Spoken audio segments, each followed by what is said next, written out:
2014 के बाद से बहुत से लोगों ने मोदी नामक तूफान को रोकने की कोशिश की और आज आलम यह है कि वो सारे लोग अपने अस्तित्व की लड़ाई लड़ रहे हैं। ऐसा क्या है मोदी में कि जो भी इंसान, जो भी मनुष्य मोदी से टकराता है वो चूर चूर हो जाता है। अजीत अंजुम, पुण्य प्रसून वाजपेयी, बरखा दत्त, अभिसार शर्मा, आशुतोष कुमार, प्रभु चावला, यह सब बड़े बड़े नाम जो कल तक भारतीय मीडिया की दिशा तय करते थे और भारतीय मीडिया के बॉस होते थे, आज ये सारे यूट्यूबर हैं। बॉलीवुड के कुछ लोगों को जहां भारत इनटॉलरेंट नजर आता था, उन्होंने मोदी से सीधे सीधे टकराने की हिम्मत की और आलम यह है कि हमारे भारतवासियों ने सोशल मीडिया प्लेटफॉर्म पे उनको आईना दिखा दिया कि उनकी औकात क्या है।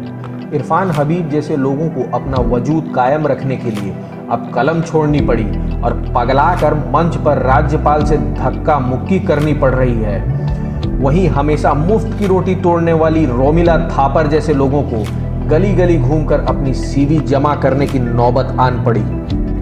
कुमार स्वामी को कांग्रेस से गठबंधन गलती लग रही है। उपेंद्र कुशवाहा जैसों को तो यह गलती सुधारने का मौका तक नहीं मिला। कभी आईआरएस रहे उदित राज विरोध में लतीफा बन गए हैं, तो लतीफा रहे रामदास अठावले समर्थन कर मंत्री बने हैं। शत्रुघ्न सिन्हा, अरुण शौरी, यशवंत सिन्हा को बोलने का पूरा मौका दिया, लेकिन पार्टी से इन लोगों को ना निकालकर एक आवारा मजनू के हाल पे छोड़ दिया गया। तिरंगा को कांधा की धमकी देने वाली महबूबा मुफ्ती से गठबंधन भी किया, लेकिन अपने एजेंडे के लिए गुणागणित समझकर उन्हें साल भर के लिए नजरबंद भी किया और धारा 370 को हटा दिया। उन्हें पूरा साल नजरबंद किया और पूरा जीवन राजनीति विहीन करके छोड़ दिया। अब उनके पास भी भौंकने के अलावा कुछ भी नहीं बचा है। राम मंदिर की तो बात ही छोड़िए, वह तो राम का ही काम था, उसका श्रेय भला कोई क्यों ले। मोदी की स्थिति यह है कि पिछले 6 साल में कम से कम 10 ऐसी घटनाएं घट चुकी हैं जब उनका पुतला दहन वाले प्रदर्शन करने में खुद पुतला जलाने वाले भी जल गए हों। जब मोदी का पुतला इतना शक्तिशाली है तो असली मोदी की तो बात ही छोड़ दीजिए। केजरीवाल ने खूब मोदी का विरोध किया और ग्राफ गिरता गया, तब किसी भले मानुस ने सलाह दी कि आप मोदी को गाली देना बंद कर दो, सब ठीक हो जाएगा, और ऐसा ही हुआ। नवजोत सिंह सिद्धू ने भी मोदी से 2-2 हाथ करने की कोशिश की और उनकी हालात यह है कि आज बीजेपी छोड़ कांग्रेस में गए सिद्धू ना घर के रहे ना घाट के। उनको देख के ना जाने क्यों धोबी के उस जानवर की कहावत याद आ जाती है जो ना घर का था ना घाट का। रामविलास पासवान तो पहले ही अपने अस्तित्व की लड़ाई लड़ रहे थे।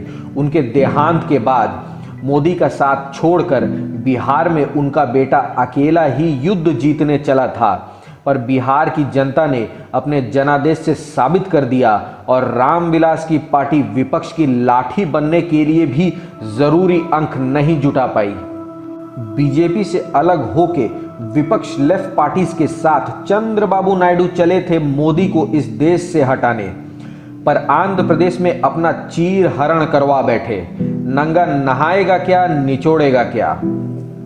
कन्हैया कुमार, हार्दिक, जिग्नेश मेवानी, उमर खालिद, साइला रशीद जैसे लोग चले थे मोदी से सीधे सीधे टकराने, 1-on-1 टकराने। नतीजा यह हुआ कि अपना नामकरण करवा बैठे यह सारे टुकड़े टुकड़े गैंग के मेंबर बन के ही रह गए। बरसाती मेढक जैसे लोग मणिशंकर अय्यर और दिग्विजय सिंह आज राजनीति की दुनिया से गायब ही हो गए। कुछ पता नहीं कहाँ गए, शायद कोई नई किताब आरएसएस के विरोध में छपवाने में लगे हुए हैं। राहुल गांधी के टैलेंट का खजाना 2014 के बाद ही दुनिया के सामने आया। 50 साल के युवा नेता की बुद्धिमत्ता का लोहा पूरी दुनिया ने माना और यह अवसर मोदी ने ही दिया। अपने भाषणों से पूरी दुनिया में राहुल गांधी ने अपने नाम का परचम लहराया। फारूक अब्दुल्ला की बरसों पुरानी दुकान धारा 370-35A को हमेशा के लिए दफन कर दिया गया और उनका आज़ाद कश्मीर का सपना एक सपना ही मात्र रह गया। आज आलम यह है कि फारूक अब्दुल्ला साहब चाइना से मदद मांगने की धमकी दे रहे हैं। Last but not the least, Pakistan. Pakistan की हालत तो नाली में लोटते एक सूअर जैसी हो गई है। कहाँ अमेरिका, सऊदी और यूएई से हर साल भीख में मिलती थी बहुत सी रकम, जिससे इनकी जिहादी बनाने की फैक्ट्री चलती थी। वह सब रास्तों को मोदी ने बंद करवा दिया।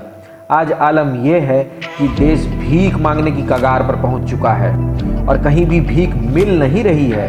देश टूटने के कगार पर पहुंच चुका है और चाइना को मियां इमरान खान साहब अपने देश की लड़कियां सप्लाई करने में लगे हुए हैं। मुझे स्वर्गीय अशोक सिंघल जी की उस बात में कोई भी आपत्ति नहीं दिख रही है जिसमें वह कहते थे कि मोदी अवतरित पुरुष हैं और देश में 1000 साल बाद हिंदू राजा सिंहासन पर बैठा हुआ है। बस आगे आगे देखते रहिए, धीरज ना खोइए, एक एक का नंबर आएगा, कोई भी नहीं छोड़ा जाएगा। चाहे ऐसे लोग किसान का वेश धारण करके या मजदूर का वेश धारण करके सामने आए, नंबर तो आएगा ही आएगा।